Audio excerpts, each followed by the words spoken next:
Every life has a soundtrack.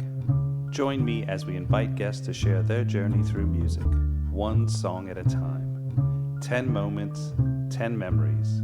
I'm your host, Sean, and welcome to 10 Tracks. Are you ready?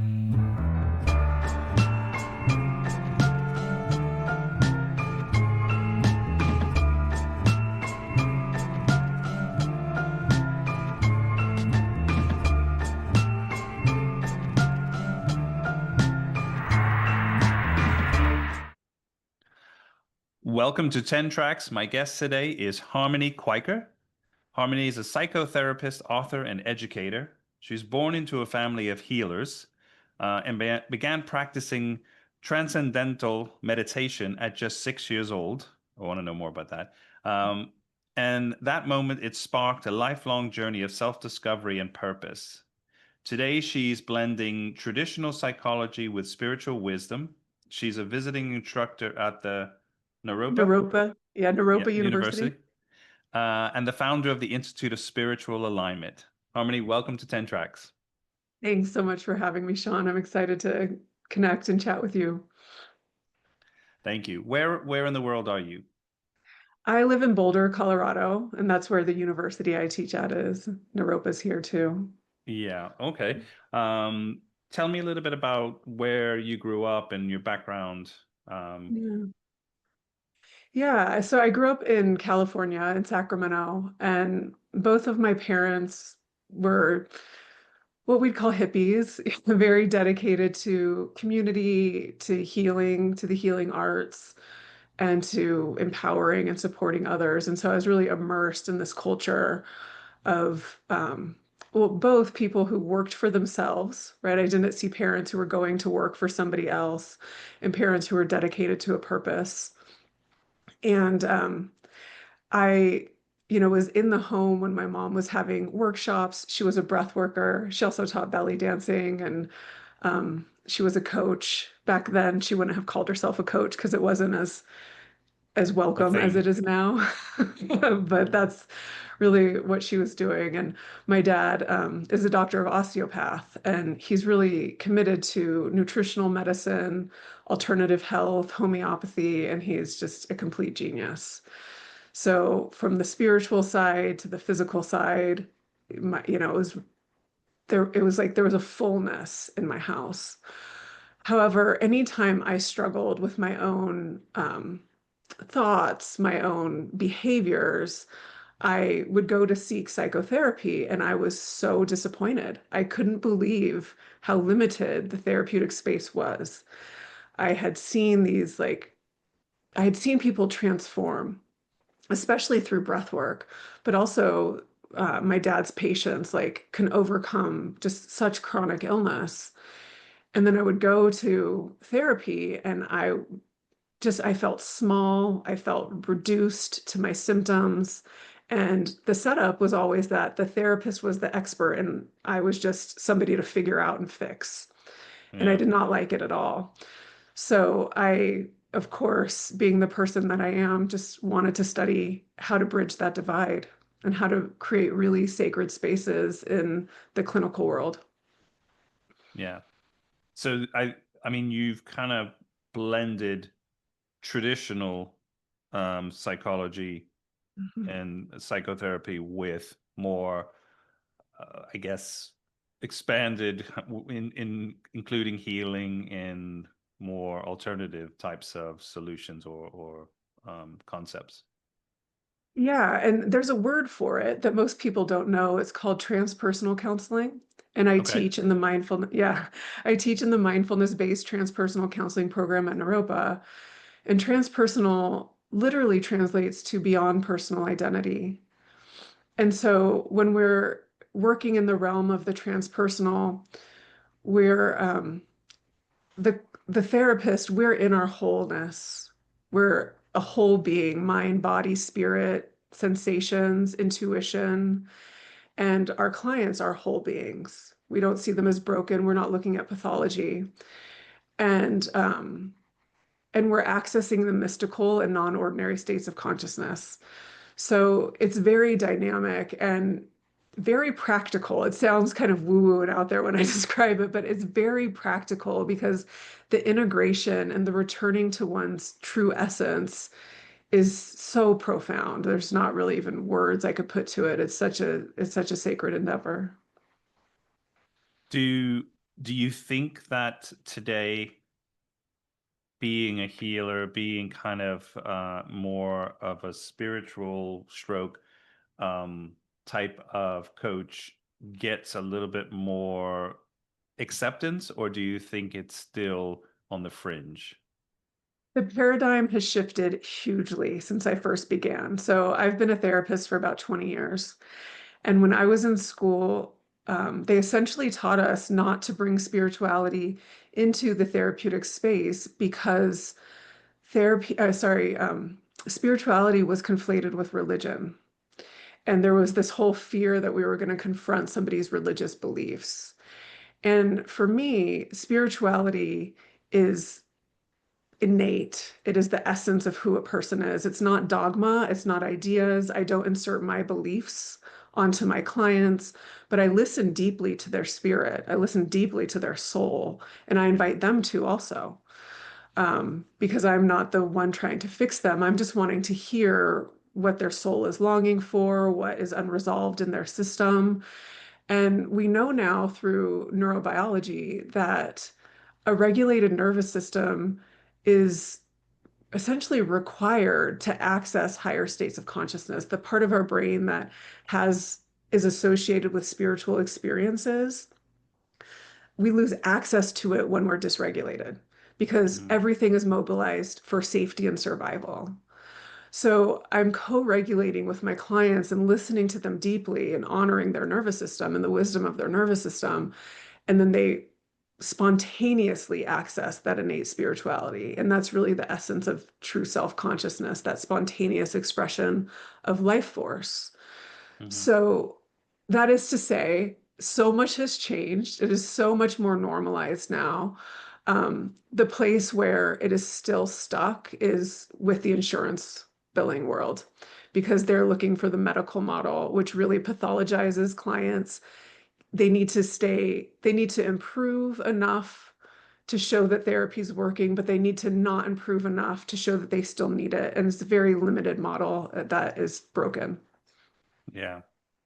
You would think that this type of practice for individuals would be incentivized by insurance companies because it's keeping them hopefully healthier to some extent out of uh, traditional care, which Mhm. means where the insurance costs go up and the fees go up, and services.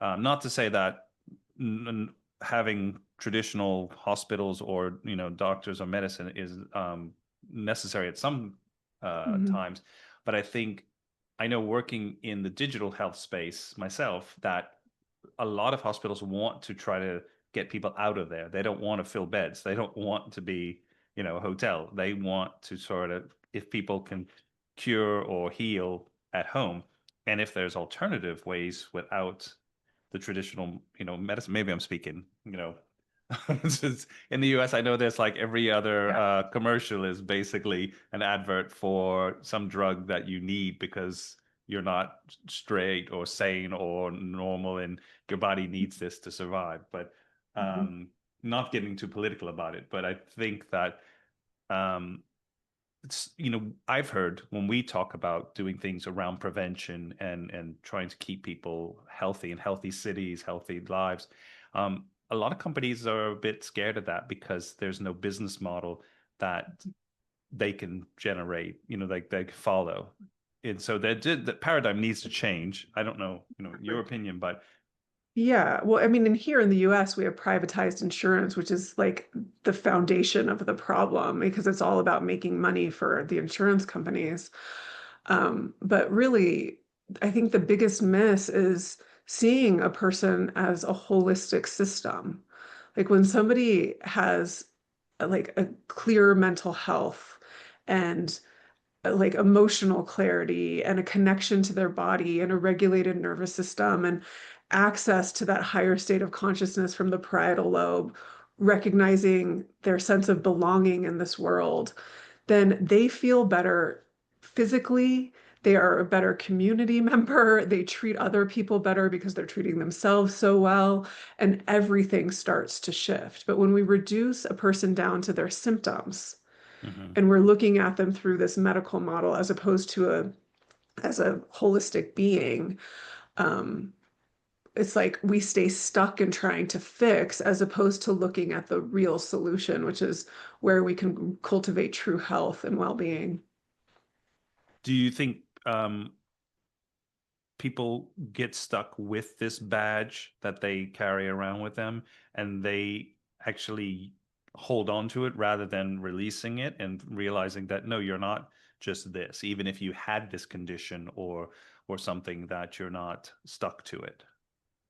Yeah, so in transpersonal counseling, as I was saying, we're looking at a person beyond personal identity and we're not looking at pathology. But in traditional counseling, um, there's this way that a therapist can engage with the client that reinforces their hyper identification with their symptoms. Hmm. And I love to paraphrase Einstein. Essentially, we cannot heal our distress with the same level of thinking that causes it. And this is why I love transpersonal counseling, is because we're accessing different states of consciousness, and that is what allows us to alchemize those unresolved experiences within us.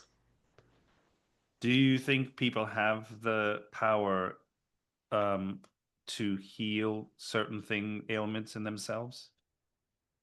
I believe that it is only the person who experiences that distress that can heal that distress. Wow. I don't see myself as a healer. I see myself as somebody who reminds a person that they're already whole.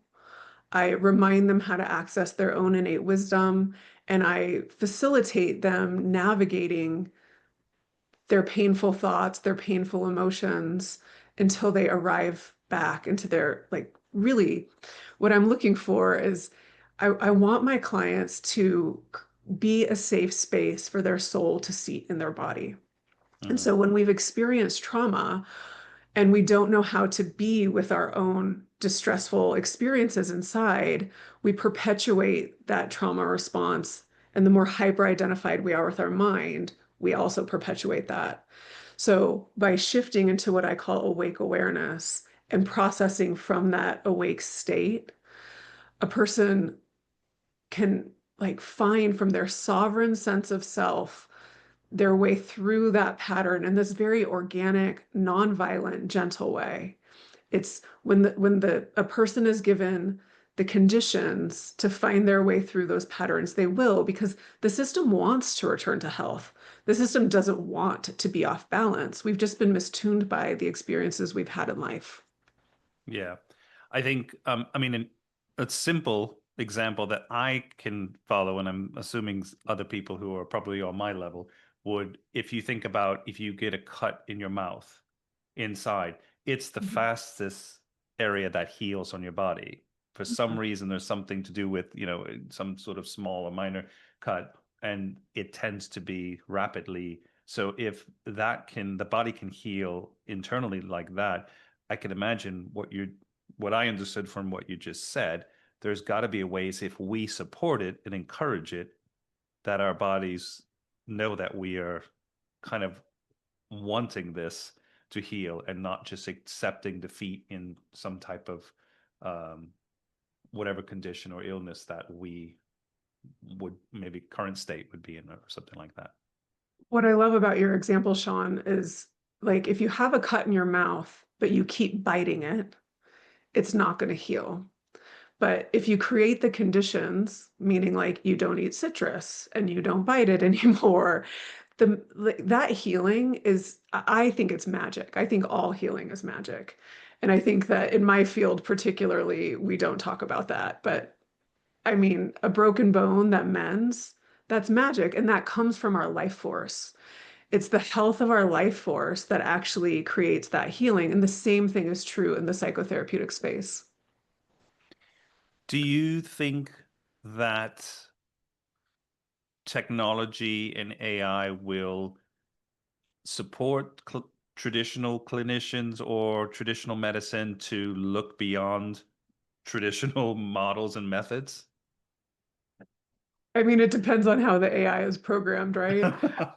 So you gotta, if you have a woo-woo programmer for the AI, maybe say, hey, I mean, I've thought about because I supervise therapists is mostly where I spend my time. I teach and supervise a lot. And so mm, I've thought about creating my own chat on my website called What Would Harmony Do? Because that's what all of my students say. What would Harmony do?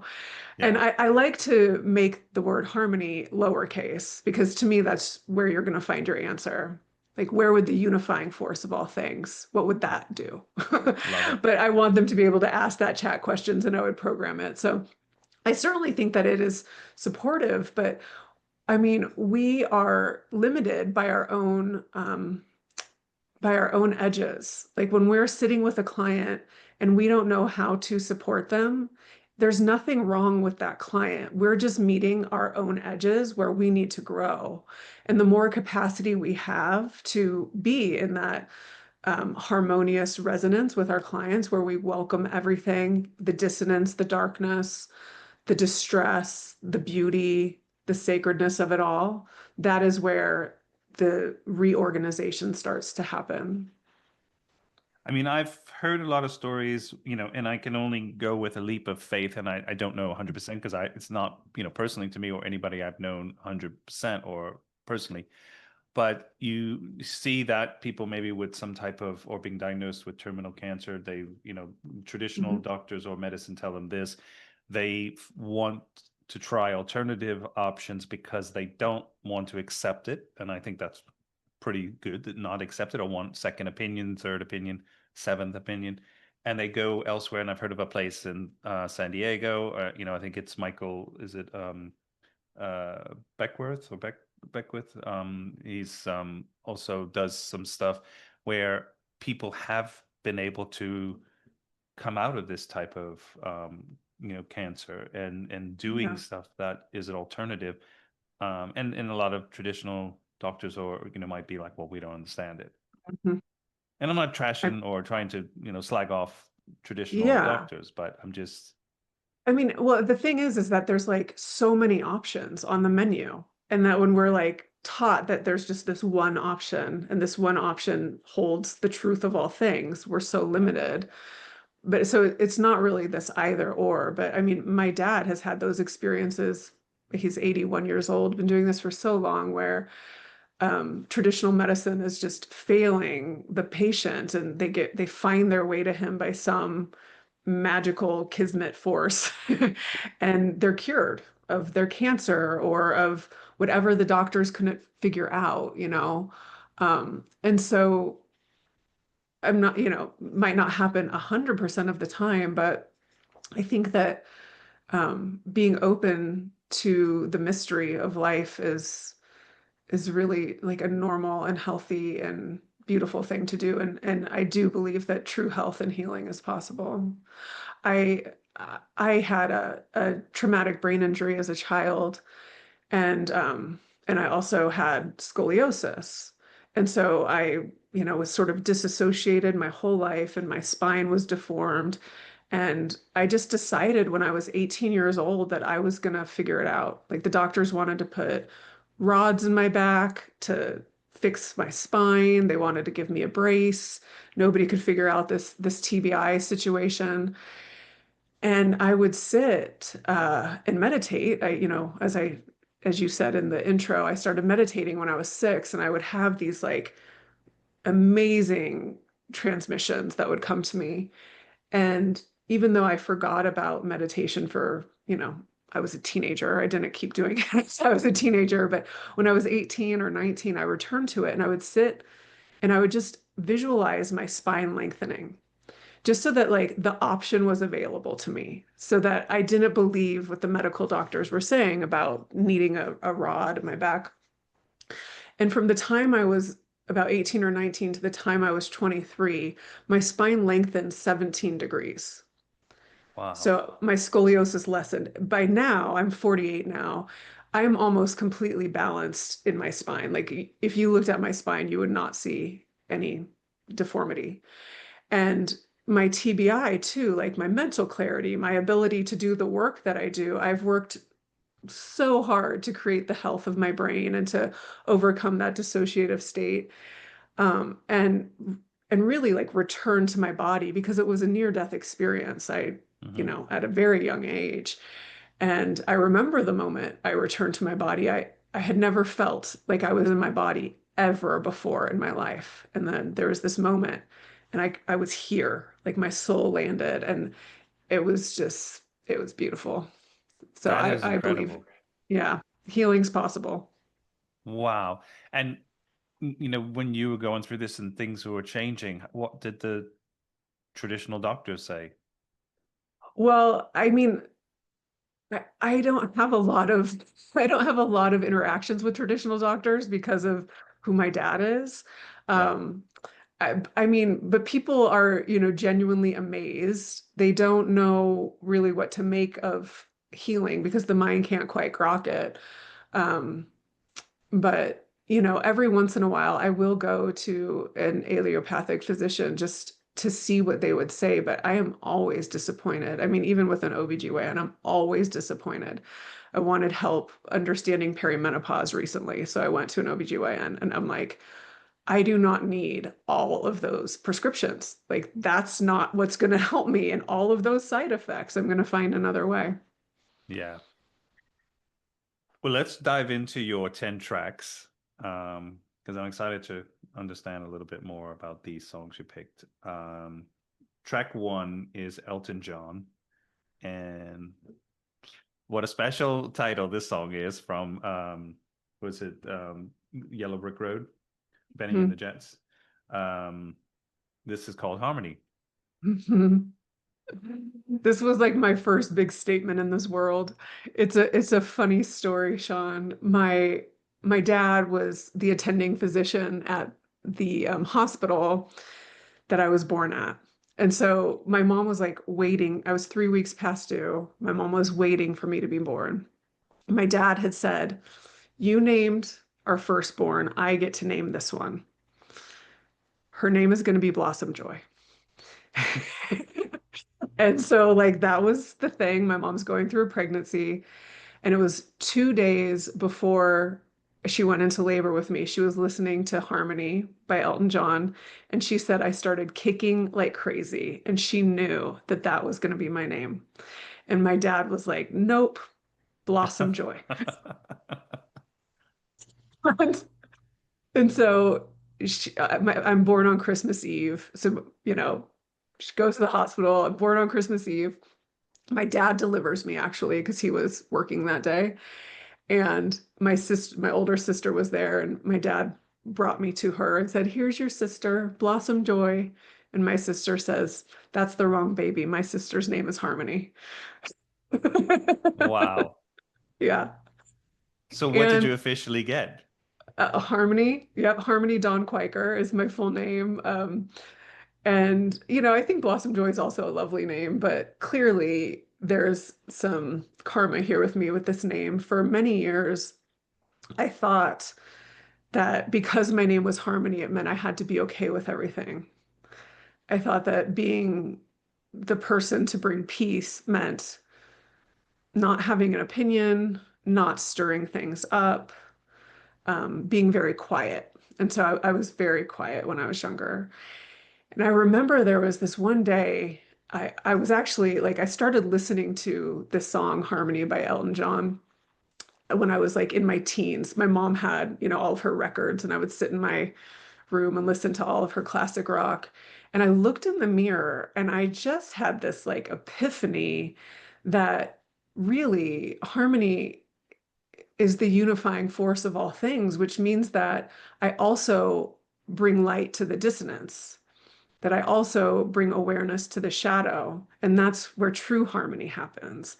And Hmm. that's where I really started to feel more integrated and feel more like I could really hold this energy of being harmony. Yeah. It's a great song. I remember as a kid, I had an older cousin who would play this record nonstop. I think it was, Oh, a cool. couple of their late Beatles albums and this, and maybe one or two others, but just it was always on repeat when I would go down and see him or be, near where when I was, because he lived with my great grandparents. So I'd be there as a little kid. Like I said, I must Mhm. have been about 5 and hear that album, Goodbye Yellow Brick Road, constantly. And Mhm. so it just now that I listen to it, it brings back so many strong memories. Um, but this, his voice and the song, at first it was so weird because when I listened to this one, I didn't remember this one as much as obviously some of the other ones on the album. And when I heard his voice at first, I was like, wow, it's so different, but still him. But Mhm. maybe he sounds quite a bit younger for some reason. It just sounds, um, but then the connection was really special. Mhm. Yeah, there's also this thread, I think, in almost all the songs I gave you, which is this question about lovability. Hmm. And, he's saying in this song, Harmony, gee, I really love you, and I'm going to love you forever. And feeling such a connection to the song, and also really believing that I was completely unlovable, I would sit there and like listen to that and just think like, oh, there might be somebody who loves me that much. And I would like just contemplate that, like hoping that that might be true. Wow. Has that now changed in your belief? I, absolutely. Don't want this to sound too cliche, but I first had to 100% love myself. And what that meant was saying no to people who treated me in ways that I didn't want to be treated. And Yeah. once I said no to as many people as I needed to say no to, I met my husband. And the moment I saw him, like I could feel in my soul that I had been looking for him my entire life. Like just like, oh, finally. And I've never felt more loved and adored in my life. Wow. That's beautiful. Yeah. Um, you talking about this self-love right now, are you working with people that have this sort of feeling? Because I hear this as a reoccurring thing when I've been talking to guests on the show and people, and read about this. It's strange because that people are identifying so much that they don't love themselves. And I'm not saying, this egocentric or narcissistic love, but Mhm. people who just don't see their worth, which is, um, and I'm wondering, and this is actually people younger ages than us that I've talked to. So this is not something that is generational. I think this is, it's beyond that. How do you kind of support them into finding this? Yeah, absolutely. There's two things actually that to me are so important. And one is clients will often come in and they'll be talking about a person in their life, like their partner, who they don't like the way that they treat them. And that like reinforces this unlovability inside of them. And I look at relationships in a very transpersonal way where that person in their life is a reflection of something that they've disowned. So, for example, if a person hasn't fully worked with their unlovability or their self loathing, they will attract and be attracted to partners who treat them accordingly. Oh, And when I'm working with somebody who, let's just say that the main thought is I'm unlovable, I start with that thought and we start tending to and bringing love to I'm unlovable. And wow. this becomes the way to access awake awareness. So if the hyper identified thought is I'm unlovable, then we bring love to I'm unlovable. And this is the way we start being self loving. Yeah. And when, for this self-loving or where they don't feel lovable, it's not necessarily only a partner. This can be Yeah. family, parents, the way that are being treated to them. It could be coworkers, it can be friends, Mhm. siblings. it's it's how this person reacts with the outside world and how Mhm. they maybe, and I don't want to say allow themselves to be treated, but how they are treated, I guess. And the way they personalize the way other people are. Yeah. Like if somebody's not treating me kindly, that tells me a lot about that person. But if I think I'm unlovable, then I think that it says something about me. And Yeah. that's a huge difference. You said awake awareness. That's a really, I am, tell me more about it because I love just the term. It's a great, Yeah. but I don't know that much how that could. Hmm. Yeah. So one of my most recent books is called The Awakened Therapist, and that's Mhm. the name of my training also. And really, what I'm pointing to here is the infinite quality of our witness mind. It's the aspect of us that is beyond form or energy, that has the capacity to welcome everything, to love everything within us. Ram Dass calls this loving awareness.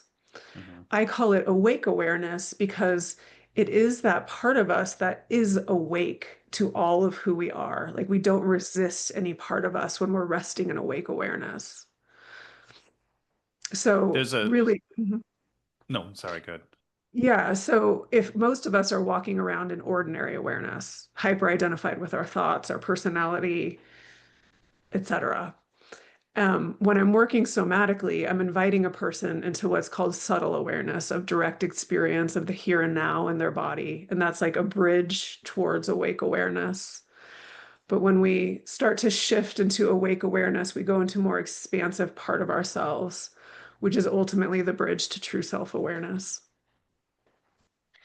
There's a line that I wrote like when I was a teenager, and it was, I guess, towards a song because I at some point tried to sing in bands and things like that and write lyrics. But the line was "sleeping awake," and it almost Mm. is that, thinking about it now and what you just said, a lot of people I think are in that state of they're just sleeping their life awake. This rotation after everything just keeps repeating. They're almost like zombies. They're not necessarily feeling. They're numb, which is sad because there's so much um, to appreciate. Even sadness is something still to feel rather than going through life in this state. Yeah, absolutely. Yeah. Yeah, it's sad. And the thing that's so amazing to me about humans is that at any moment we can wake up. Like Yeah. at any moment. We can also learn how to stay awake and move into awake awareness at will. And we can also learn how to hold awake awareness as a state of being, not just as an experience. Is do you think people are identifying with trauma more now than maybe in the past, whereas people were a lot afraid of that to accept or acknowledge that they might be dealing with some type of trauma, even if they were, and it might be the same. You can look at this from the 70s, 80s, and it's very similar, but how do people identify it with maybe? Absolutely. I mean, just in the 20 years I've been doing this, there's so much more information about the nervous system, but also developmental trauma. So, when we think about trauma as like a big acute event that happened, like an assault or something, versus growing up, having our developmental, biologically based core needs not met is also a form of trauma. And I Mm. think we understand that more now. Let's jump into track two. This is Bette Midler, The Rose. Mhm. This is from the film The Rose. I think this also was the same time this song came out, was Was, yeah. 1979. Yeah. I thought long and hard if I was going to include this song, but it was such an important part of my development because my mom would lead these workshops at our house, and there was a lot of chanting and a lot of different music and a lot of things happening. But The Rose was one of these songs that she would play, and it was an enigma to me. And this is, along those same lines of like me trying to understand what love is. And, she says in this song that, some say love is a river that drowns the tender reed. Some say it's a razor that leads the soul to bleed. And as a child, hearing these Pretty sort of profound. these elemental metaphors scared me. And so when she gets to this piece of like, I say love, it is a flower, um, that uh, I don't know, that we need to tend to. It's not exactly her words, like a hunger and a longing Hmm. or something. I can't exactly remember right now, but I would just sit there and I'm like, what actually is love? Like, what is she talking about? I want to understand it. I had this very strong belief. Well, I'll share where it came from. So when I was 4, my parents divorced, and my dad came in and he said, I'm not going to be around as much anymore. I'm moving out of the house, but I'll still see you. He left, and my older sister ran in and she told me it was my fault that he left. And so, in this moment, my mom was in the other room crying, and I was sitting there just like shocked and frozen. And to my core, believed I was unlovable, that like he left because I was that bad. And I'll just say I was not a bad kid. I was like very sweet and loving, but I still believed what she said in her pain. So I was like constantly trying to understand what would make me lovable and how I could actually get that love. And this was one of those songs that I understand now that she's pointing to love is never painful. Love never hurts us or has us feel suffocated or like we're drowning. That love is like this like natural spark within all of us that we have innately. It's not even something that we get from somebody else. I understand that now, but as a child, this song perplexed me endlessly. Yeah. And love to some extent is almost unpossessionable. It should be something that is free. And you come into my life maybe for a certain time, for a certain thing, and then you go. But love is, and that's what could be true love. It doesn't necessarily mean like chains and documents and all of this kind of Ownership. restrictions. Yeah. Yeah, But I mean, and as a cis woman over here, I just like collectively, I think so many of us are still undoing the lineage of believing that women are property. And that was a big part of my understanding what love is, because I did think for a long time that if somebody was obsessed with me, like I had a stalker, a boyfriend who stalked me for several years, like I thought that that was love because they were, I know, right? I was very so, confused by it. so how now I have to ask because I'm curious after what your sister said to you. How's that relationship between you and your sister now? We haven't spoken for about 15 years. Oh wow. And Okay. oh, no longer actually. It's probably been about 17 years. Our mom passed away, and she's always been cruel to me, even in our early 20s. And I became pregnant with my daughter, and I just said, no, you're not gonna have access to her. I've seen her be cruel to children even as she was older. So she has so much pain. Wow. Okay. Well, Yeah. I'm sorry to hear that. But I think you are right not to want to keep those types of people in your life if that's Yeah, I mean, I actually see a lot of people struggle with this. Like, if somebody is family, that means we need to have a relationship, even if they're unkind to me. And for me, that's just not true. Like, I will invite people close into my heart and into my life as long as we are reciprocally kind to one another. And I'm happy with that choice. it sounds like general relationships can be hard. But then when you have, this again formality because of blood or because of something else, it takes on other kind of legs as well. Yeah, yeah. Let's jump to track three. Mhm. This is from 1986. This is Cyndi Lauper, True Colors. Cyndi Lauper was the second concert I ever went to. The first one was Whitney Houston, but it was her Wow. True Colors tour that I saw. And oh my gosh, to see her up on stage so uninhibited, just so unapologetically herself. For me, somebody who always wanted to blend in, thought that I needed to be okay with everything for people to love me. And to hear her like as she is, recognizing how an individual could be so overwhelmed with being who they truly are in this like big wild world. It was just I used to sing the song every day. It was also, Sean, the first um cassette that I had that had the lyrics inside, if you Hmm. remember those days. Yeah, And so yeah, I yeah. would just read it and memorize it. And oh, I love the song so much. So beautiful. I actually was about to tell you before you said it, and I kind of paused because I wanted to hear you first. But I did see her live, and I don't remember if it was 1986 or previous from the She's So Unusual album, and maybe like she toured a year or so later. I don't know, but I Yeah. remember, and I don't know if it was the Stray Cats that were on stage, like who Oh, opened up or something. But I know it was another band because, and I was like early teen, maybe 12 or something. But we got to go. It was in this arena in New Orleans, and I just remember her.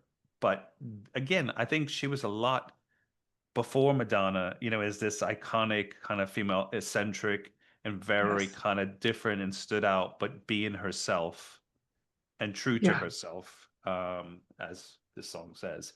So admirable. Yeah, I mean, she's just like, especially back then in the 80s, to be holding this message and like seeing this to a whole generation of us. I'm so grateful to her. I think she's such a badass. Yeah. Her song, which I still love, and I've heard covers of it that have been amazing as well, time after time. It's just, yeah, I think it's kind of a classic that is timeless in a way. But Yes. this song in particular that you picked it's so true, and now talking to you and hearing this, it does. I think, you know, it almost is a little bit of our true color, seeing that shine through and kind of to go, like she says in the song. Yeah. I mean, just even the way she starts the song, you with the sad eyes, don't be discouraged. Yeah, I mean, just like it's like she's singing to the person who just is inhibited and hiding and scared, but she's like seeing us. I felt like she was seeing me with this Hmm. song and telling me to just be who I am. When did you really feel like you were, was it also part of the healing from your accident and the injuries? Did you that also kind of help you to see yourself and to shine through?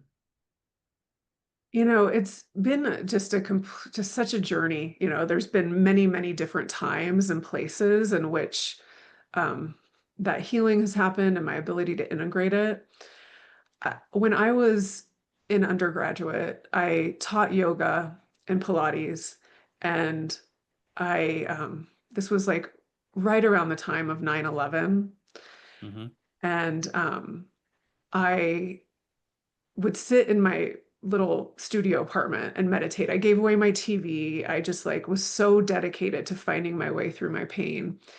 And this is also where I was like healing my spine. And I um I had this awakening. I was 22 years old, and I just it was because I spent hours just meditating and sitting with my pain. And I just had this huge awakening. And I remember my dad looked at me when I told him what had happened, because I was like, I was glowing. And he looked at me and he said, "You are glowing. You look like an angel." Like he could see, like I had broken through something. And this was also right around the time where that person I mentioned had been stalking me, and was like trying so hard to like break free of that too. Hmm. And I found tremendous forgiveness for him and his pain in that moment. But what I did was like I just kept listening to myself and I kept hearing within, go north. So I was like waiting until I graduated. Well, I traveled alone for a little bit. I went to Hawaii without a plan. You know, I just kind of was like trying to understand, if I'm not confined by this habitual way of being, like, who am I when I'm free? I want to know. And so I just sold all my stuff. I packed up my little Honda and I drove up the coast of California to Oregon. Hmm. And I lived in Oregon for a couple years. And then I eventually found my way to Seattle for graduate school, because I realized that like I wanted to do something in the space of psychotherapy. And but it was like over time, really, I needed to keep learning how to fully embody my authentic self in relationship, because that was always the place I would hide, and I didn't know how to speak my truth in a way that honored me and another person, because I was so accustomed to only prioritizing other people. And so I found my way to something called authentic relating. Hmm. And if you haven't heard of authentic relating, it's all over Europe also, but it really started in San Francisco and then here in Boulder. There's a big communities all over the world though now, especially after COVID. It was very decentralized and kind of spread online. But anyways, it's just a very simple relational practice that is based in integral theory, which if you're unfamiliar with integral theory, that's Ken Wilber. Um, are you familiar with Ken Wilber at all? No. Okay. Integral theory is fascinating, but it's essentially that like there's a thread of truth in everything. And Yeah. so we are in these relational practices only saying what's true for us in a very specific way. And this is where I learned how to stay connected to myself in relationship. It was so transformative for me. Is this something that you also try to teach a communicate? Is it's like a communication tool, right? Is that how I understand it? Or Is. I mean, the first time I met my husband, I said, "Do you want to play a game?" And it was an authentic relating game. And he said yes. And it's called the noticing game. And it's a present moment experience where like we both close our eyes, connect to ourselves, and we look each other in the eyes and we go back and forth saying, "Being here with you right now, I notice." And then we say one thing about ourselves. This is our first date. wow. And I was dating a lot back then, and I would always do this on a first date because I wanted to know, like, does somebody have the capacity to meet me here in relationship? Because I was beginning to understand that there's a huge difference between having a relationship and being in a relationship. And I wanted somebody who could be in relationship with me no matter what. Yeah. And he loved the activity, obviously, and it was great. But I teach, there's many, many different ways to learn this. I mean, infinite ways, really. I teach it to therapists too, because I think it's important. The skill of being in relationship is very different from the skill of being a therapist. And I don't think that most therapists recognize that. Hmm. Yeah. Do this? I know there's like um psychology and psych. It's the where one can prescribe and one can't prescribe. Psychology, Psychiatrist. psychiatrists can prescribe, Yes. and then there's the psychology, which is more just the study of it, Yeah, right? so a psychologist has a doctorate degree that's usually based in research. Yeah. Some psychologists have clinical training and some don't. There can be, a lot of different branches of psychology. And then there's a psychotherapist who has a master's degree who's not a Yeah. doctor. Right. Mhm. They do you think that there should be more alternative training for them? 100%. That's why I created my training institute. But I mean, like, this is in Boulder, or Yeah, is but I this have a going to be train. more like kind of across other states and other cities that this can be, attached Mhm. to? Yeah, so I have my first cohort right now of the Awakened Therapist training, and I created it because Naropa is so unique. It's a Buddhist university. Mindfulness practices, transpersonal experiences are normal at Naropa. Hmm. But I was having like social workers and psychologists, many from Europe and New Zealand, et cetera, just reach out to me and say I didn't learn how to facilitate therapy in graduate school. I hear it more often than you would think, Sean. Yeah. And so I just decided to create that it's an online training program where people can come from all over the world. There's, some requirements to be able to join us, like having already had your degree and having experience with a diverse population. of clients. But I think there are more alternative training programs popping up too because it's such a necessity. But do you think there's a resistance to this from people maybe that are more in the traditional field of psychology or? Probably. I mean, for me personally, I know I'm not for everyone, and I don't want to be. And that's like part of my growth. I know that the people who want to learn what I have to teach will find their way to me. I don't want to force my beliefs onto anybody. I think that's part of the beauty of Mhm. humanity. Well, hopefully that'll be something that can get a little bit more exposure. Um, Yeah. we come to track 4. Hmm. This is Alanis Morissette. The song's "Thank You." Oh, I love this song so much. Did you listen to this song, Sean? Yeah. It's so good. I mean, just it's like a devotional song to both our asleepness and our awakening. And just like being grateful for the full experience. I love it. It is so simple, but her strong voice, that like strong female voice, just Hmm. like thanking the the pain, the terror, the disillusionment. Um, I love singing the song. Like because I have a strong value on being grateful for all of my humanity. I don't take myself too seriously. When something arises within me that is uncomfortable, I just tend to it with like tremendous gratitude and love. And this is really the beginning of self-love. And I hear that so much in this song too.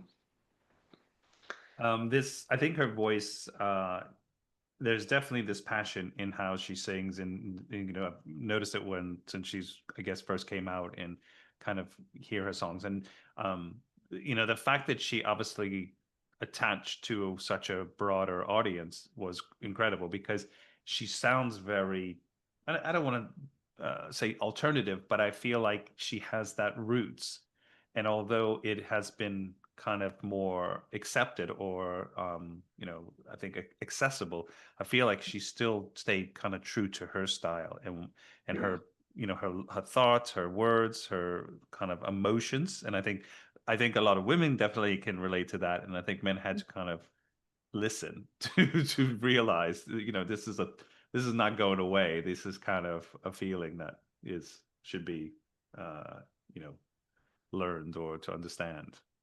She's powerful. People can be scared of power, but I mean, to feel okay. So I grew up in Sacramento, and I believe that this venue has closed down, but there was this venue near my house called Cal Expo. It was an outdoor place where I would see a lot of Grateful Dead concerts and I would go to concerts. Alanis Morissette was singing there, was performing there, and I couldn't get tickets, but my friends and I like hiked up this little hill as close to where we could see her on the stage. And I just like remember watching her from across the fence, from the other side of the fence, and just seeing her up there so powerful. And women are powerful, she's powerful. Yeah. Yeah, for sure. And the other thing about this song that I love is that, she also says, thank you, consequence. And I think that that is so important to understand the impact that we have on the world. And when we're out of alignment or off balance, that we see that reflection and we're grateful. Like, like to be so grateful that there's a consequence for what I do and to really look in that mirror and like learn from it. Yeah. Yeah. It's strange because I don't hear that much from her these days. I think there was a couple of interviews and a couple of snippets here and there. But in terms of, I don't think she writes just because, she wants to sell records. I think she actually has to come from that feeling and go into the well to get this out, which I think is what most true artists should do. Not just let's pump another record out because we can and because people will buy it because they'll buy anything from us. And some Mhm. artists that are semi-retired do that, but it's like I can understand playing because they want to still have the energy to play. But I think the album and the words should come from, the music, really from something. Yeah. I mean, I think She, Bruce Springsteen does that in such a way that he still can, write. And even if he's not your cup of tea, I think people, he still comes from himself, which I think is important. yeah. She was recently at a psychotherapy conference and she's getting really involved in the mental health space, just like in being an advocate. So I think that, her interests are far and wide, and her depth she's deep. Yeah, Yeah. like you were saying, that true artist. Yeah. Well, I mean, that's actually powerful to know that she's in the mental health space. I think that's because then it's bridging these sort of divides that kind of bring more people in, more awareness, and I think that can only help. Yeah. So, you mentioned about your book. Now, this is your most recent one, right? I think there's a longer title than The Awakened Therapist, right? Yeah, it's The Is it Awakened Therapist, Spirituality, Consciousness, and Subtle Energy in Gestalt Therapy. okay. Yeah, so it's And the what was your textbook. inspiration for this? Yeah, so I teach Gestalt therapy. I'm lead Gestalt faculty at Naropa, and all of our textbooks were very heavy on theory and also older. They were older books written by men, and it was like very heady. And so students weren't really understanding like how to do this. I mean, they were because they were learning from us, but I teach in low residency, so I don't see my students one like in person very often, just 3 to 4 times a semester. And I just wanted to write like a how-to, like how do you do this? There's a lot of theory in it also, but each chapter is theory, it's a personal example from my own therapeutic practice, and then an exercise. And so it really is teaching them how to do Gestalt therapy in a way that is transpersonal. Hmm. Um, do you feel that this is resonating outside of the practice, like with individuals who are looking for maybe help or want to kind of understand what if this could, work on them, or do you feel like it's something that's very much more an academic It's very book? clinical. Yeah. So I've written 4 books. The Awakened Therapist is actually my third. I rarely talk about my fourth one. It's called Holistic Co-Regulation, A Practitioner's Guide to Working with Chronic Dysregulation. But my first book is a memoir. It's very vulnerable. And then my second book is a self-help book. So I sort of have 4 books that are all have the same thread throughout them, but in different spaces. So The Awakened Therapist is my academic one. Yeah. Okay, that's pretty cool. So you're almost like, this is for this demographic, this is for Yeah. this. That's pretty cool. Yeah, Um, I didn't start off that way. It just kind of unfolded. but it kind of makes sense to be able to share that with different audiences and Yeah. groups. We talked earlier about spirituality, and I'm just curious that when you're talking to potential clients, or do they get hung up on what the difference between religion and spirituality is? Or do you think they're open to this? I mean, I personally don't experience that in my work. I think that some client or some therapists might. Um, what I'll say is that I don't talk about spirituality to my clients at all. And if I'm 100% honest with you, I actually don't like it when when my clients do, because in Gestalt, we look at religion as an introjected should. So religion tells us how we should be. Hmm. And so a lot of times clients take these spiritual concepts and like, I know I should dot dot dot, like I know I should be able to.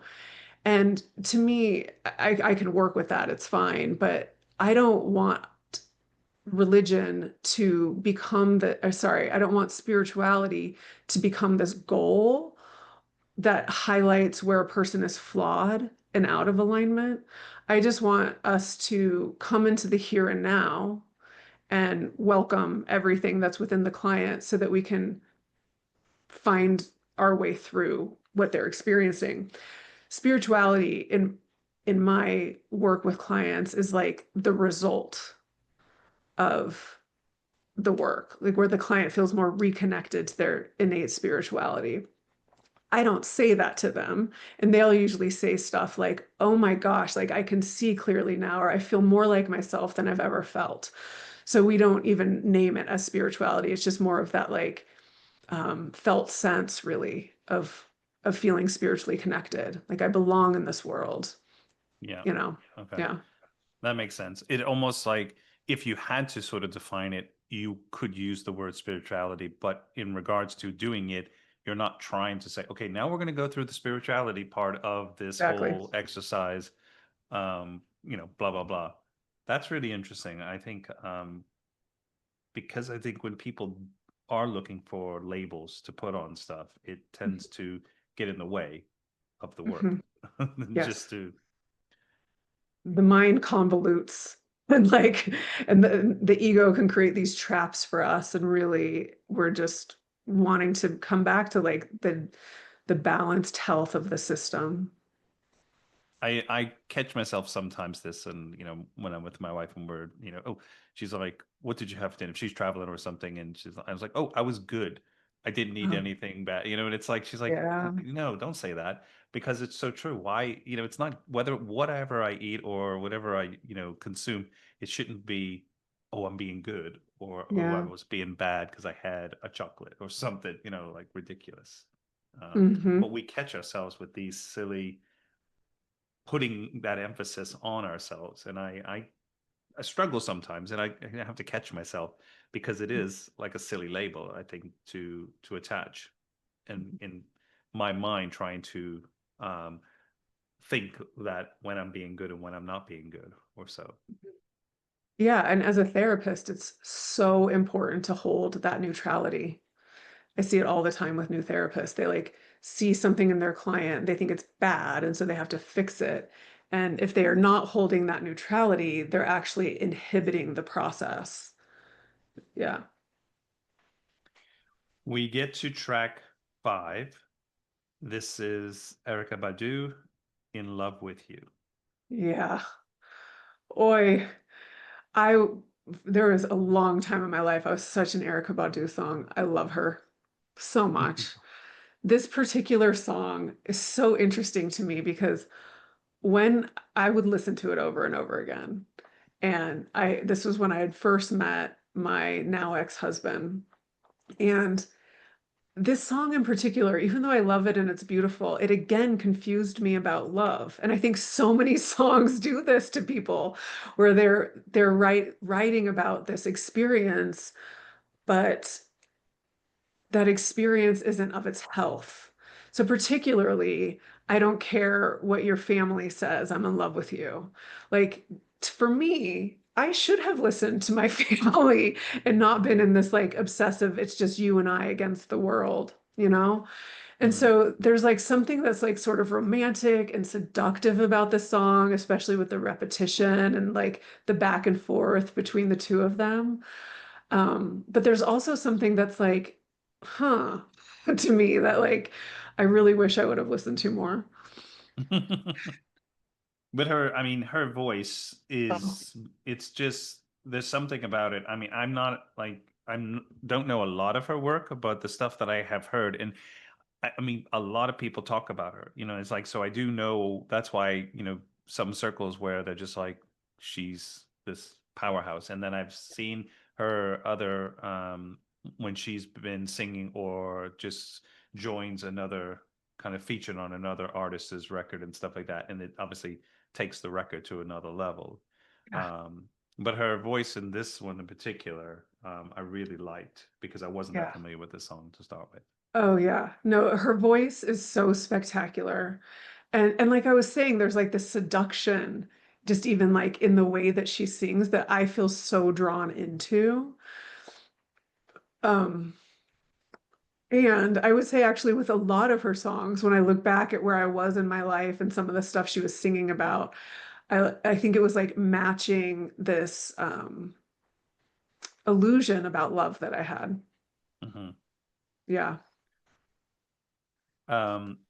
You also have a podcast, right? Or is this something you Do. did, or is it still going?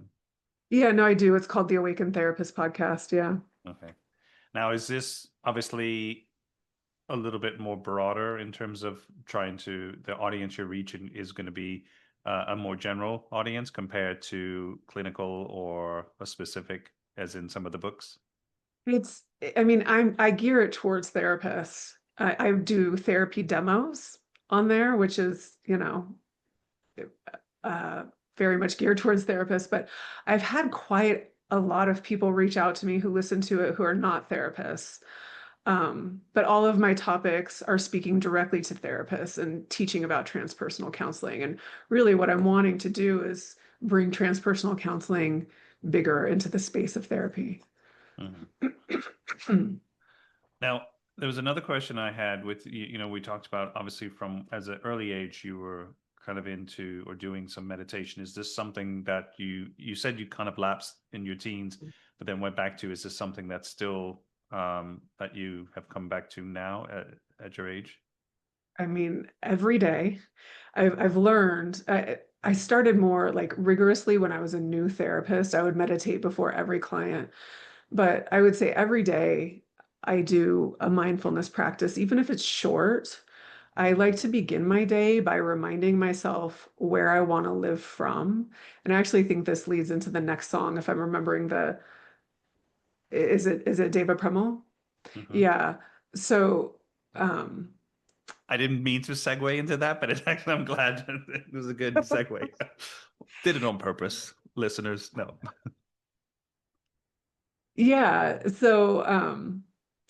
So when I had my awakening in my 20s, I would listen to Deva Premal. You actually pronounce her name Deva Premal. I always say Deva. I don't know why, but Deva Deva Premal. Premal.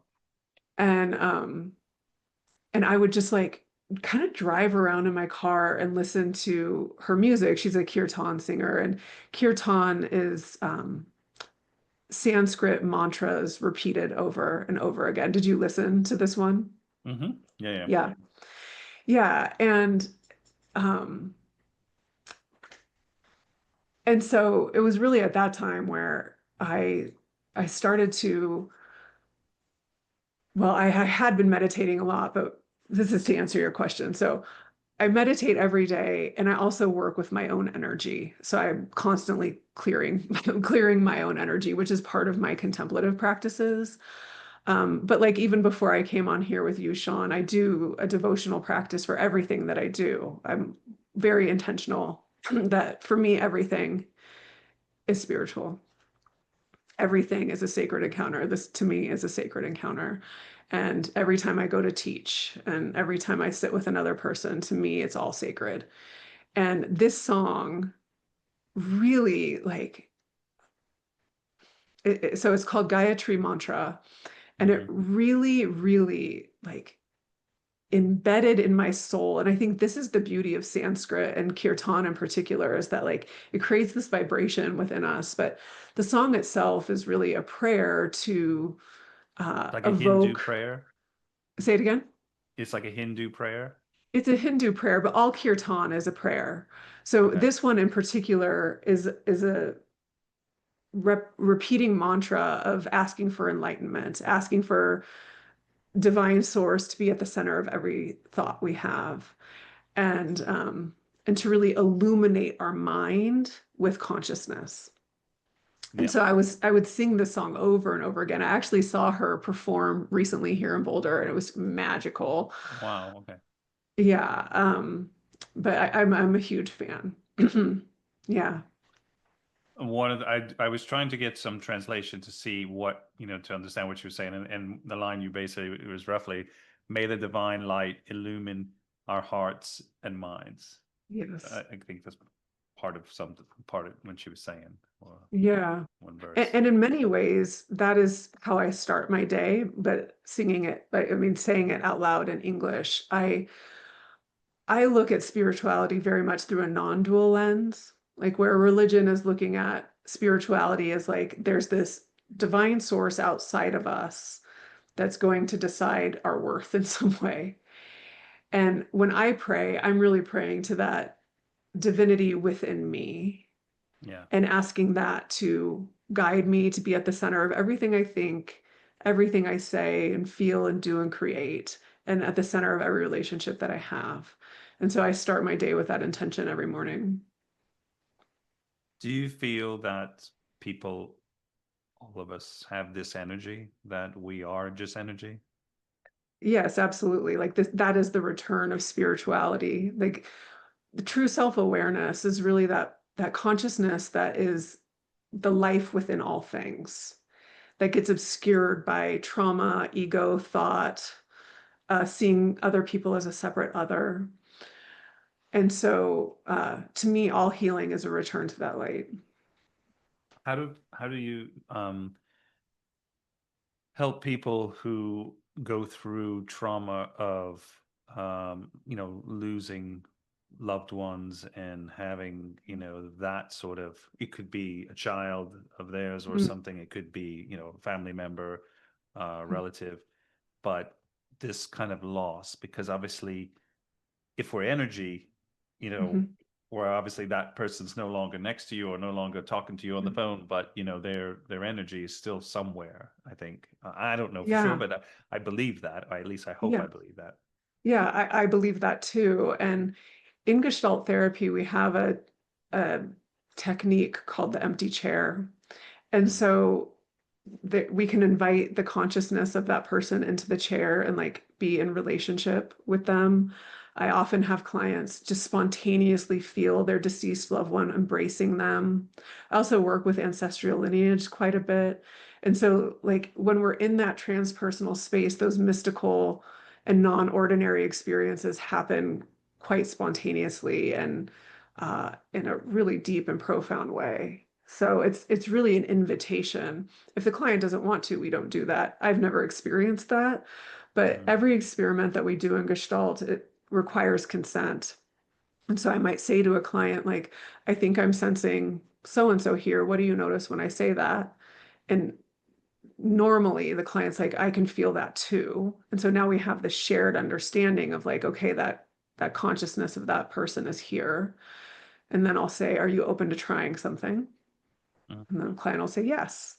Then I'll explain what that is, and then I'll ask again if they still want to try it. So I might say, like, I just want to invite so and so into the space just so that we can listen to them and give you space to talk to them. Is that something you're interested in? And then if they say yes, we proceed. How does alternative types of medicine that like ayahuasca and areas there, which I think you need like a shaman, if I'm not mistaken, to kind of administer that or to kind of work with. This could be for people who suffer from severe PTSD or other types of trauma. How does that fit in, or do you see that as a complementary, or is it part of some of the process? I mean, the progression that we see right now in the psychedelic space in particular is so fascinating to me. In so many ways, it's beautiful because we are more informed now about understanding the sacredness of plants as sentient beings, as Hmm. opposed to pharmaceutical medication. So, for example, there's a tremendous amount of research around psilocybin Yeah, magic microdosing. mushrooms. Yeah. And in Oregon and here in Colorado, they're decriminalized and actually approved for therapeutic work similar to Hmm. ketamine. And you have to have like a licensed facility, but here in Colorado, you can also use psilocybin for personal use. So it's decriminalized here. And in so many ways, like all of the training is so beautifully focused on honoring the keepers of that medicine. So the indigenous people, and as you were saying, the shamans who like really tend to and carry that medicine. Um, and and what I was starting to point to is there's also pharmaceutical industries that give psilocybin in a pill. So there's like, we see the split again that you and I have been talking about this whole time of like the medicalized and then the sacred nature. And um, it's just interesting to see how anything can be appropriated or misused by the mind. But when we Hmm. really lean into um, really the wisdom of tradition, especially ancient tradition, and the carriers of that medicine, there's a very different impact than if we take a pharmaceutical grade. So do you think that as an alternative to people who are on, uh, I'm trying to think of what these drugs are that they get from like, SSRIs or um, where their doctors are going to prescribe them and say, "Oh, take this. You have anxiety. You have this. You have or this kind of anxiousness. Then take this." Whereas possibly microdosing or having these kind of amounts that could really help you in, especially psilocybin, could actually be better, more healthy as an alternative than to take um, the prescriptions, which you don't even know what the side effects could be. yeah, so there's a very different like experience between suppressing something in our system and allowing the wisdom of nature to help us find balance. It's a completely different experience. What I'll Love say that. is that some people really can be helped by finding stability with medication because sometimes a person needs like enough stability to start doing things that can actually support them. And so I'm not like 100% against medication. I very much prefer a person to not depend on that medication over time. Like if they're using it to Right. find stability and then find other ways to start working with what was overwhelming before. And on that same note, not everybody is a good fit for psychedelics. If they don't have a strong sense of self, if they have a personality disorder, like there's different contraindications for psychedelics. So it's not like a one size fits all, like when we're really looking at the research across the spectrum. Um, but personally, I will just say that like to have a space where you can open up and just listen to the wisdom of what the medicine wants to do to bring balance back to the system is really beautiful. And research does support that for a lot of people, but not everybody. Yeah.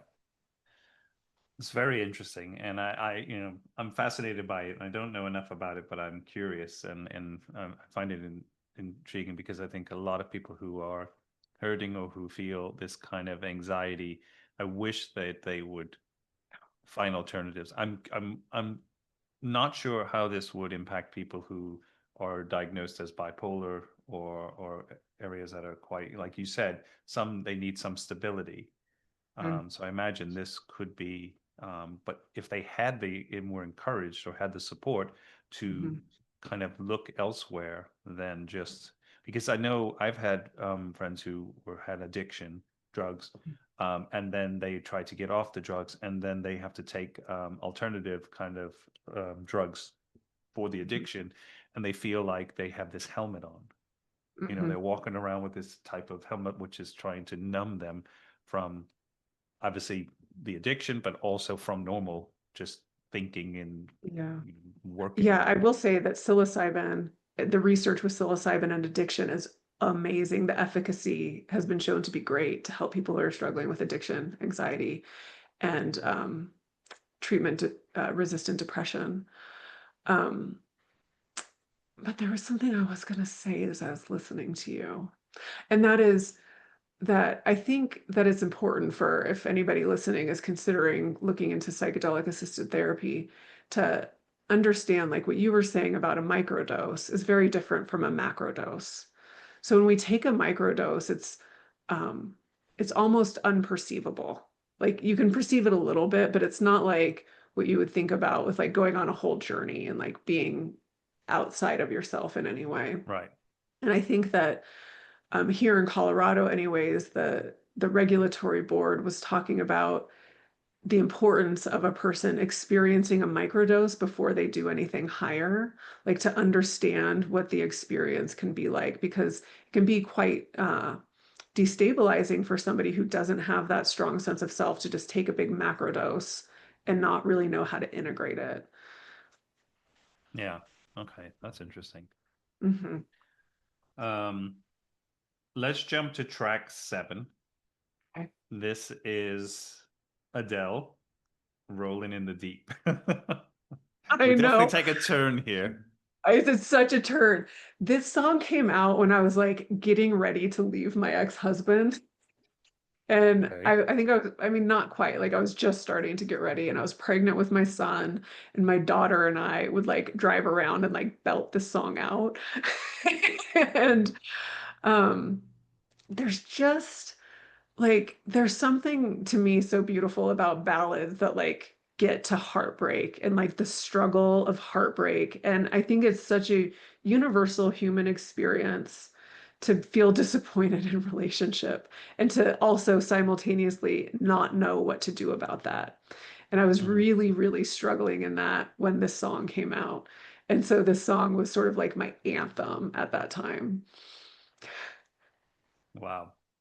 Yeah, I mean, obviously, um, Adele as an artist, I'm quite a fan of, I think I don't follow her religiously or every album, but when I do hear the songs that I have, come into my orbit are Mhm. amazing. I love her voice, though. I think it's very powerful. But I also have listened to interviews with her or seen, where she's been interviewed, and her whole casual attitude to her fame and the whole thing. She doesn't take anything too seriously, which I love. I think that's, like I was mentioning to somebody about reading your own press. I don't know if you know that expression, but it's like when you see artists that do that, it's kind of like, okay, we both have the same blood, and just because you have this song or this or that, I feel like sometimes they need to just take it down a notch. But I love when you see artists like this who are just kind of like, yeah, but I'm just like you. I'm a person too. Yeah. I watched a documentary about her. It was probably about a year ago.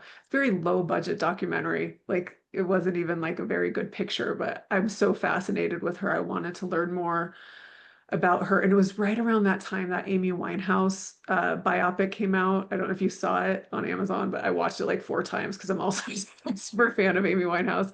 Mhm. But she went to the same school as Amy Winehouse is what made me think of that, the same performing arts school.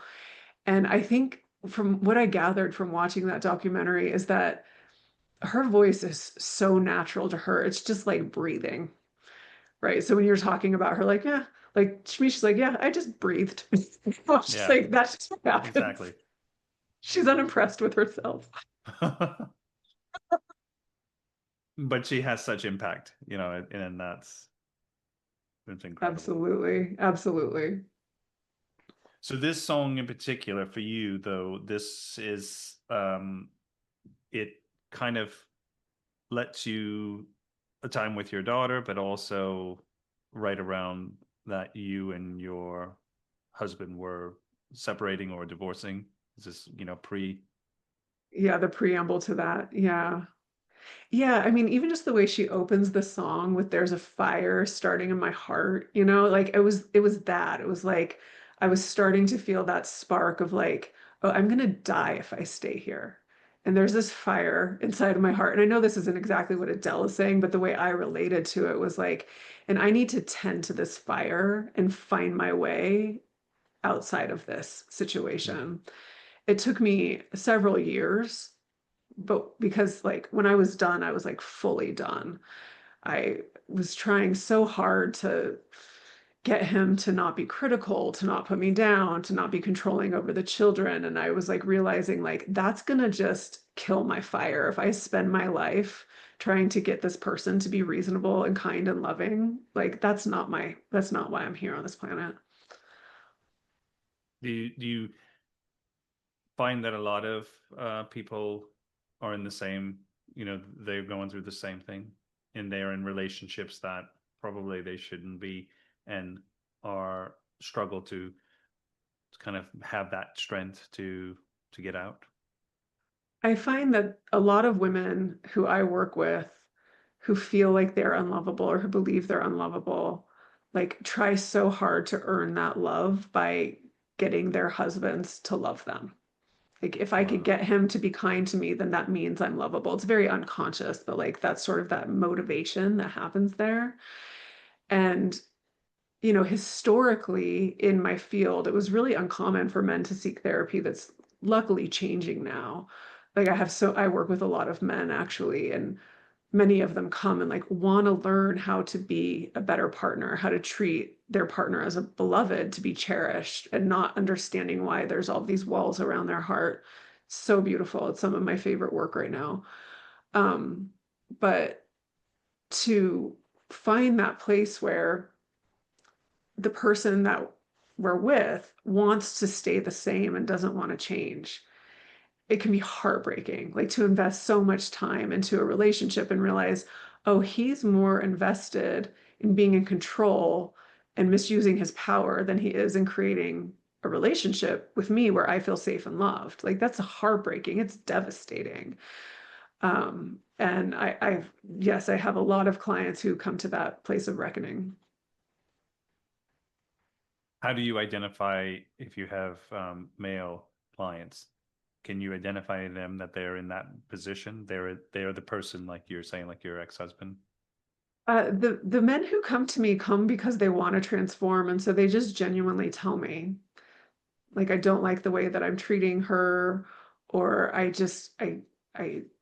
keep her away, and I stay away, and like, God, I was a dirt bag, or whatever it is. Like, they're really honest with me because they want to change, and it's why I love it so much. Like I don't need to go digging for what's wrong with them. They're coming to me with a true and genuine desire for transformation of their own volition.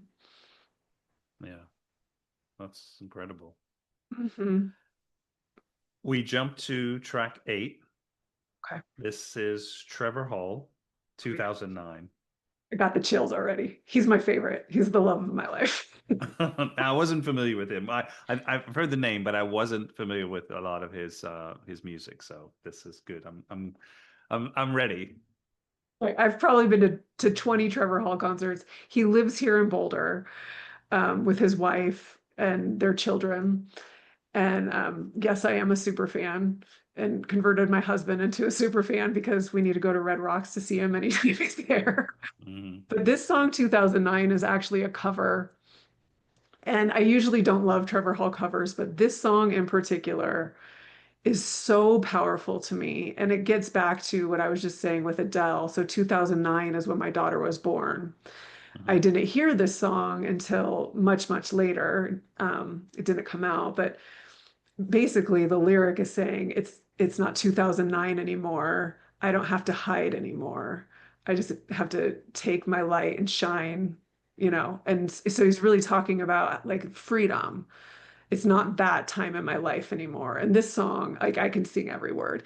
It is like still in so many ways an anthem to me because if I'm like a couple of years ago, I was driving in to teach and I can get tremendous amount of anxiety around public speaking that might surprise you at this point because we've been talking quite fluidly, but I have a high standard for myself. I want to give people what they want. Like I have this whole thing that happens to me when I get in front of a new room of people who are coming to learn from me. And I just will put this song on and I will drive and I'll just remind myself that all I have to do is be me. It's Yeah. not that dark time in my life anymore. Like, there's this one lyric that's something like, people ask why I have such a big smile or something because I've never been this high before. And I just got the chills again. It's like this deep reminder to my whole system that like people come to learn from me because I say what I think is true. Like I don't need to even package it in some marketing branding way that other people tell me I should. Like, I literally just have to be me. I Yeah. love this song infinitely. Did I'm you seeing a listen to pattern. it? Yeah, yeah, Yeah, for sure. yeah. But I'm seeing a pattern now after unpacking it a little bit because True Colors, this, I would say even a little bit of Harmony, you know, is kind of, this is where I want to be, and this is kind of where I'm going. And okay, now it's Yeah. speaking. There's this other lyric in there that says something about like like I was digging my own grave. Why did I need to make a monster as big as my house? Like it's just talking about like the darkness that our choices can create and how Yeah. to create a different choice in service of freedom and liberation and truth and spirituality. He talks about that in there too, about But this you like said is a cover song, right? He didn't it's a write cover this. song, but what the way Yeah, wow. Trevor sings it, He's so much he better owns than it. the original. Yeah. Yeah. Okay. And I've it's never like, seen him perform this song. but it's almost like blending folk, reggae, and then spirituality into it, right? Yeah. Trevor Hall lived in an ashram in India for several years, and that's actually where he met his wife. Because see, I'm a super fan. Um, and, and Not a and stalker, so she's just a fan. there's this way that like his what he learned in that ashram just makes its way into every song. And so even just the intention behind doing this cover to me sort of gets to that deeper intention of spirituality. Does he do a lot in Boulder, like in the community? Is he active? Yeah. Yeah, I mean, I just saw him at the Boulder Theater, I think less than a month ago. And he does a lot about like raising money. They're very passionate about moms and supporting moms. Yeah. Wow. Okay. Um, let's jump into track 9.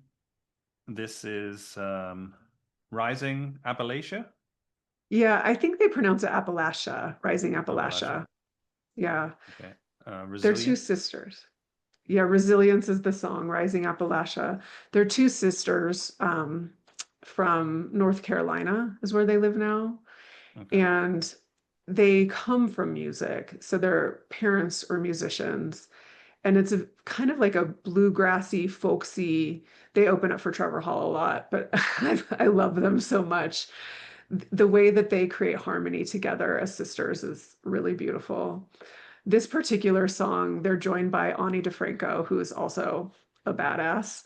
Um, if you haven't heard of Yes. her, yeah. I did yesterday. Well, no, I've heard about her, and I had a guest that I was recording yesterday who's a bit of a fan and had picked one of the songs, so that's kind of was my introduction to him. Yeah, yeah. And I was So, corrected that you say Ani and not Annie. yeah, yeah, Ani DeFranco, yes. So Resilient is a song that, I mean,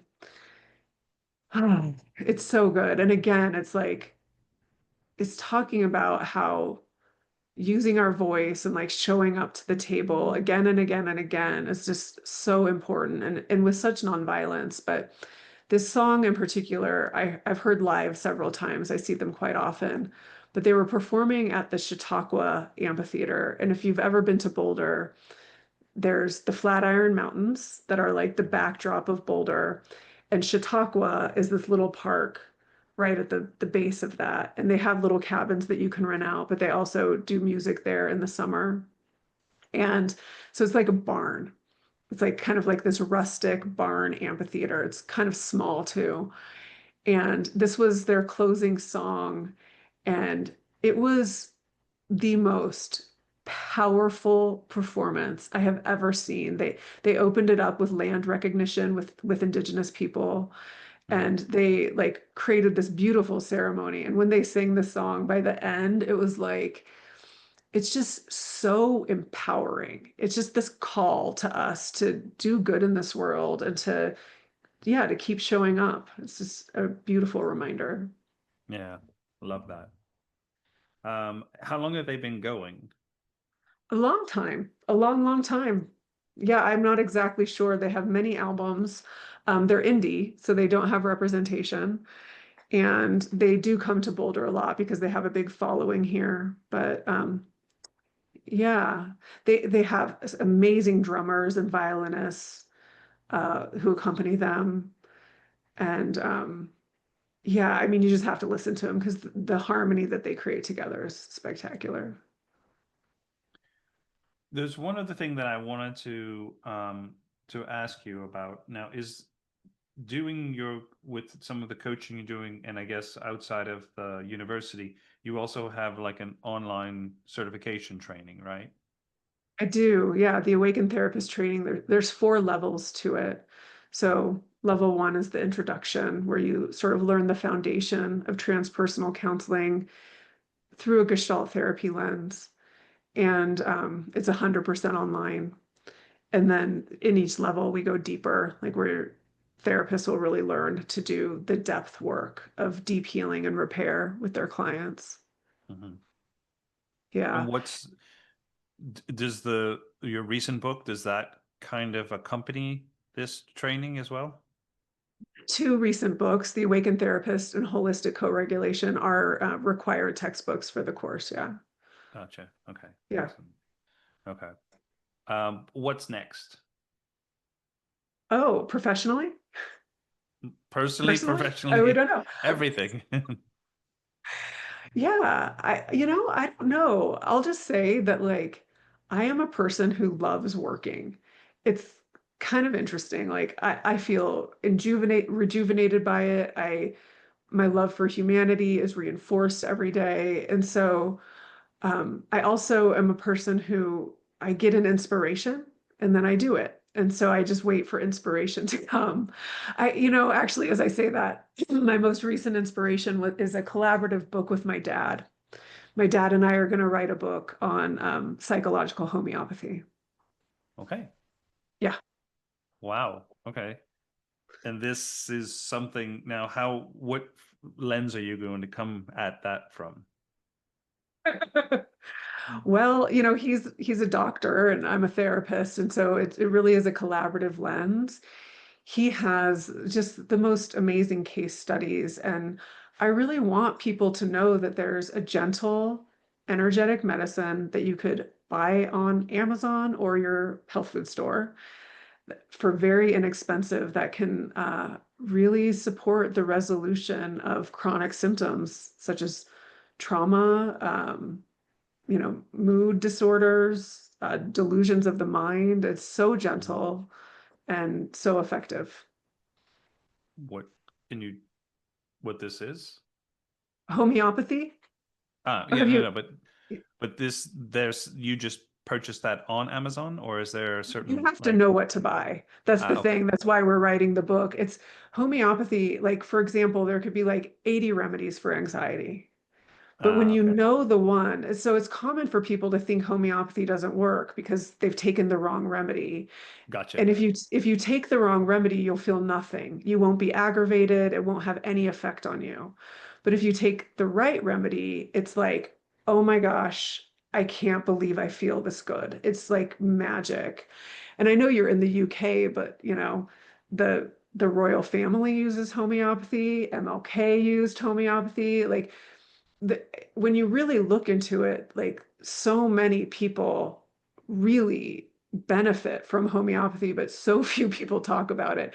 I did an episode recently on my podcast with my dad about homeopathy for mental health.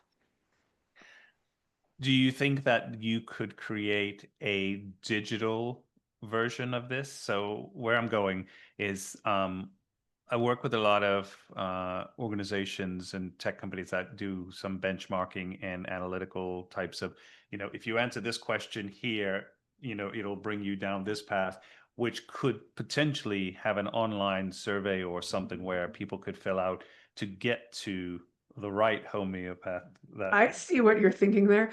Yeah, so in homeopathy, we call that creating a rubric, where okay. like you see the specific symptoms across and it points you to that remedy because homeopathy is so specific. Yeah. Like let's just say you're having a hard time sleeping. Homeopathy wants to know at what time, what happens, what you're thinking. Like it's so specific. So let's just say you keep waking up at 4 and you're like worried you forgot to lock the front door. That's a very specific homeopathy picture. Yeah. And there's a lot of other things, but I like where you're going with that, Sean. Free of charge, don't worry. I don't need 10% royalties, but if you want to share that, of course. Then you don't have Um, to. but no, but I think it just sounds interesting because I think that's something that so many people could benefit from. And Absolutely. although the book I think would give a lot of background and it sounds incredible, but I think people who that you want to reach or touch somewhere Yeah, outside of, locally, it could be another kind of tool which could support it. absolutely. I think it's genius. I think you're a genius. No, thanks. Um, let's jump to track 10. We're going Mhm. back to your favorite, It would have all been my favorite. Trevor Hall again, Yeah. and this is My Own. Oh, I love this song so much. It makes my heart ache. So first, I'll just share that. So the song "My Own" is so simple. Um, he starts off by saying, "I don't want you to be a stranger. I just want to call you my own." And he's really talking about this soulmate connection that's so beautiful. And this song in 2009, I could listen to both on repeat over and over again. Like 2 years ago, for my birthday's Christmas Eve, my kids asked me what I wanted for my birthday, and I said, I want you to sing My Own for me. And my daughter has like the voice of an angel. She has the most beautiful voice, and so does my son. They both, and when they sing together, it just makes my heart melt. My daughter's 16 now, and my son is 13. So this was two Did years you ago. recorded it, right? They wouldn't let me. They said, "This is for your memory, not the cloud." Oh no. I know. But a cappella, they just clapped the beat and they Beautiful. each took a verse, and it was so beautiful. It was so beautiful. And yeah, so there's so much I love about the song, but the rap in the middle that he does Hmm. is Yeah. really my favorite. Um, Who took that and on? say it again. Who did the rap bit He in the does. He acapella? does. My son did. Yeah. Your My son. son took Okay. that one on. Yeah, yeah. Yeah. So, he's saying, "I confide, I want to be tied to the chords of your love that are so sublime." I'm going to keep going. "I got a home in the original. I tell no lies. I give it up to the subliminal." And so, he's really talking about this spiritual soul connection in this very simple way that my whole body loves. I love this song so much. Wow. And this song this was released around 2009. He actually wrote this He song. wrote this This is one, his yeah. one. Okay. Yeah. Yeah. I've seen him perform this song so many times, but as I told you before, when I met my husband, I just like I felt like I had been looking for him my whole life. And before I met him, if I thought about like this line I just said, I want, to be, I can't remember the line. I just said it though about being tied to the chords of your love that are so sublime. I would have thought of that as unhealthy, Mhm. as we've been talking about through all of these songs. And now, like, now that I understand what it means to be securely connected with somebody in a way that's healthy and loving and reciprocal and kind and just beautiful, like, I understand what that means now. Like, I feel so connected to my husband in that spiritual way where, um, yeah, it's like just without question, we are guided here together to be here together. Do you think there's a such thing as soulmates? I hesitate to use that word because, I think that it can create this fantasy. I do know that my soul has found its mate. I do. And Without I'm not putting too saying, much emphasis on it, right? yeah, yeah. And it's not that like it's always easy or there isn't like crunchy things that we have to work through. We're both very, I would say alpha. Like we both like to be in charge and like we think, both of us are so competent. But the difference is that always, every single argument that we have ever had love is at the center. Like we know what we're fighting for. We're not fighting each other, we're fighting for love. It's very different from any other relationship I've ever had. Yeah. Wow. Okay. That's very beautiful too. I think keeping love at the center is absolutely true. Hmm. Yeah. And I feel like that's what Trev is singing about here. Harmony, what's the best place for people who are maybe hear this podcast and are interested to know more, or to learn about what you're doing, or just to kind of connect with you? Where is the best place for them to find you? Yeah, my website is awakenedtherapist.com, Okay. and that's my Instagram handle and YouTube handle also. And yeah, I absolutely love empowering people to live in congruence with who they really are in all realms of life. And so um, I'll also just say, like, I think it's so fascinating to be alive at this time where there's so many people who are so devoted to that. Yeah. So thank you too for the work that you're doing, Sean.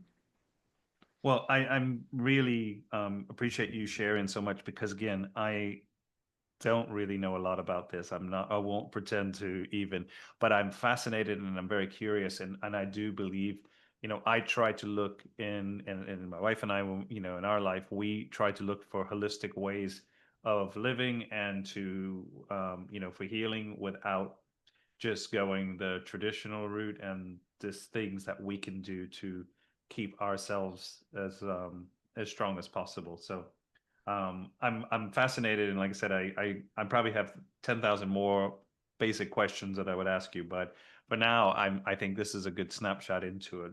But I want to thank you for just sharing this, but also the songs around it, because I really, again, now Trevor Hall is going to be somebody I'm going to have to really dig deeper into, because you made a very compelling argument to lobby for him. So this is somebody that I'm going to have to put some more time in with. Harmony, I say to everybody as we say goodbye that I wish, to be kind, be humble, be love, and wish you the best. Thank you so much, Sean. Thank you. Thank you.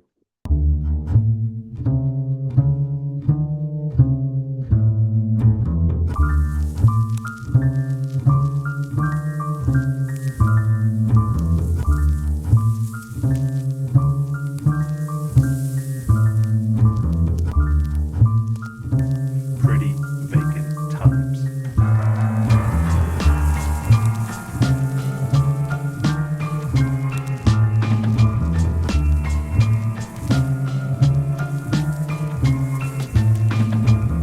Are you ready?